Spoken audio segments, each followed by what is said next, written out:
അതുപോലെ ത്രികോണ മത്സരം നടക്കുന്ന തിരുവനന്തപുരം ജില്ലയിലെ തന്നെ അടുത്ത മണ്ഡലത്തിലേക്ക് BJP പ്രതീക്ഷ വെച്ച് പുലർത്തുന്ന മറ്റൊരു മണ്ഡലം. അതെ, രാജീവ് ചന്ദ്രശേഖരന്റെ നിയമം കഴിഞ്ഞാൽ നമ്മൾ വി മുരളീധരന്റെ കഴക്കൂട്ടത്തേക്കാണ് പോകുന്നത്. വി മുരളീധരൻ മത്സരിക്കുന്നത് കേട്ടോ. ഇപ്പൊ അവിടുത്തെ MLA കടകംപള്ളി സുരേന്ദ്രനാണ്.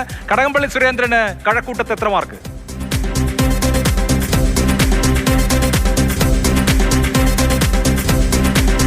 62.81.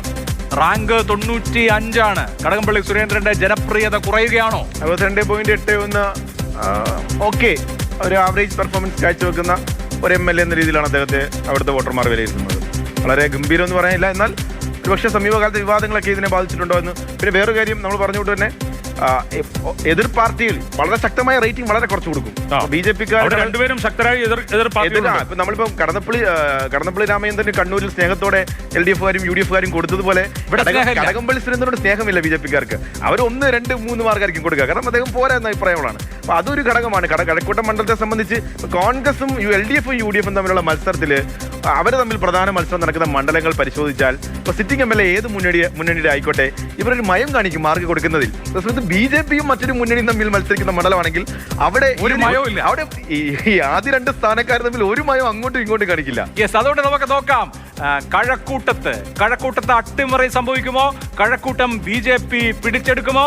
കഴക്കൂട്ടം LDF-ന് നഷ്ടപ്പെടുമോ? UDF അത്ഭുതം കാട്ടുമോ? വരട്ടെ സ്ക്രീനിൽ.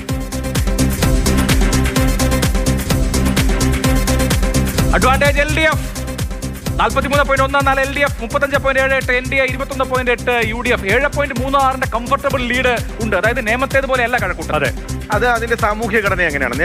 നിയമത്തിന്റെ സാമൂഹ്യ ഘടനയല്ല കഴക്കൂട്ടം മണ്ഡലത്തിന്റെ.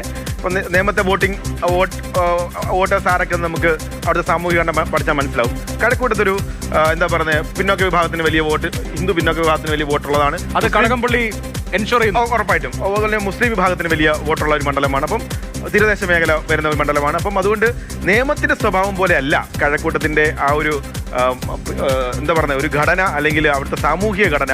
അപ്പൊ അതിന്റെ ഒരു അഡ്വാൻറ്റേജ് ഇവിടെ LDF-ന് കിട്ടുന്നുണ്ട്. ജയിക്കണം എങ്കിൽ കടകംപള്ളി വേണം എന്നുള്ളതുകൊണ്ടായിരിക്കുമല്ലോ അദ്ദേഹം വീണ്ടും ഇത്രയും പ്രശ്നങ്ങൾ അല്ലെങ്കിൽ ശബരിമലയുമായി ബന്ധപ്പെട്ട വിവാദങ്ങളെല്ലാം അദ്ദേഹത്തിന്റെ പേരിൽ ഇതൊക്കെ ഉണ്ടായി. എന്നിട്ട് പോലും കടകംപള്ളിയെ മത്സരിപ്പിക്കണമെങ്കിൽ അവിടെ ആ ഒരു തെരഞ്ഞെടുപ്പ് സാഹചര്യം കൈകാര്യം ചെയ്യാൻ, നമ്മൾ നേരത്തെ VN വാസുവിന്റെ കാര്യം പറഞ്ഞല്ലോ, ഈ തെരഞ്ഞെടുപ്പ് മിഷനറി അല്ലെങ്കിൽ തെരഞ്ഞെടുപ്പ് മാനേജ്മെന്റ് അതൊക്കെ ആ രീതിയിൽ കൈകാര്യം ചെയ്യാൻ പറ്റുന്ന ഒരാള് എന്നുള്ള രീതിയിൽ കൂടിയാണ് കടകംപള്ളി അവിടെ ഘടകം. പ്രധാനപ്പെട്ട ഒരു ഘടകം ഈ ഇടതുപക്ഷ വോട്ടുകളും അനുഭാവ വോട്ടുകളും പിടിച്ചു നിർത്താൻ കടകംപള്ളിക്ക് സാധിക്കും.